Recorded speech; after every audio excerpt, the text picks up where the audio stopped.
పై BJP react అయింది. అరుణ్ జైట్లీ ప్రవేశపెట్టిన budget దేశ దిశను మారుస్తుందన్నారు బీజేఎల్పీ నేత కిషన్ రెడ్డి.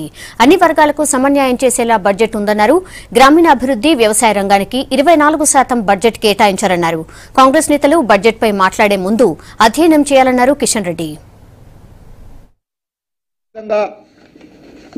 అరుణ్ జైట్లీ గారు ప్రవేశపెట్టినటువంటి ఈ బడ్జెట్ ఏదైతున్నదో సాహసోపేతమైనటువంటి బడ్జెట్, దేశం యొక్క దిశను దశను మార్చేటువంటి బడ్జెట్ ఇది.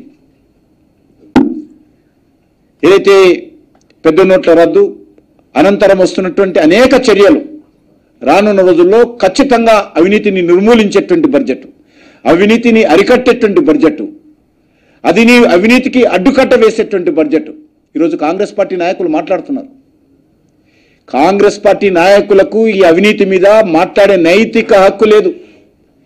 మీరు 3 పువ్వులు 6 కాయలుగా గత 70 సంవత్సరాలుగా ఈ దేశంలో వివిధ రాష్ట్రాలలో కేంద్ర ప్రభుత్వంలో లక్షలాది కోట్ల దుర్వినియోగం చేసి ఈరోజు దేశంలో బీదరికము, పేదరికము, నిరుద్యోగాన్ని పెంచి పోషించినటువంటి మీరు